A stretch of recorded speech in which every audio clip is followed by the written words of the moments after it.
प्यारे बच्चों, आज हम हिंदी व्याकरण के पाठ 4 शब्द और वाक्य यानी कि वर्ड एंड सेंटेंस पाठ को पढ़ेंगे और समझेंगे। तो शब्द किसे कहते हैं?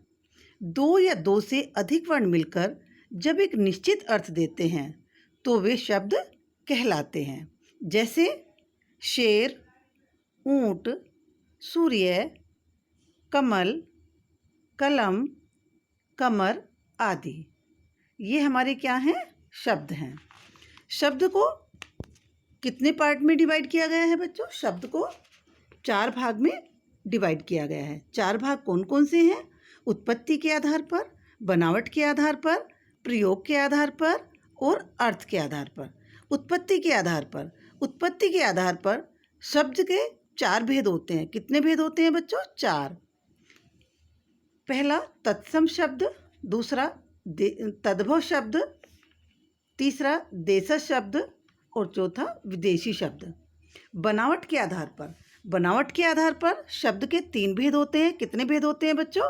3। यानी कि शब्द बनावट के आधार पर 3 पार्ट में डिवाइड किया गया है। शब्द को 3 पार्ट में डिवाइड किया गया है। कौन कौन से में है? रूढ़ शब्द, यौगिक शब्द और योग रूढ़ शब्द। आगे देखिएगा, प्रयोग के आधार पर शब्द के 2 भेद होते हैं। कौन कौन से होते हैं? विकारी शब्द और अविकारी शब्द। आगे अर्थ के आधार पर शब्द के 2 भेद होते हैं। अर्थ के आधार पर भी शब्द के कितने भेद होते हैं बच्चों?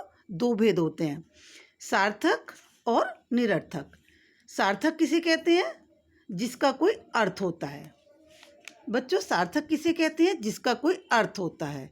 और निरर्थक किसे कहते हैं? जिसका कोई अर्थ नहीं होता है। तो ये हमारा क्या हुआ? सार्थक और निरर्थक।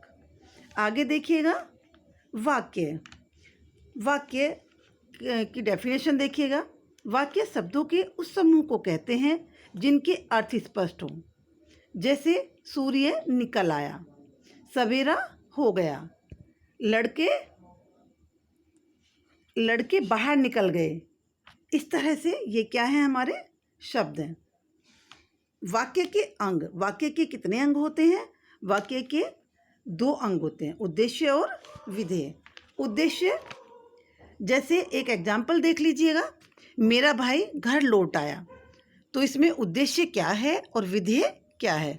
उद्देश्य है मेरा भाई और विधेय घर लौट आया। इस तरह से तुम्हारा भाई मैदान में खेल रहा है, तो तुम्हारा भाई क्या है? उद्देश्य है, और खेलना, मैदान में खेलना विधेय है। इस तरह से आप पाठ को पढ़ेंगे और समझेंगे। मुझे आशा है कि आपको पाठ 4 शब्द और वाक्य समझ आया होगा। धन्यवाद।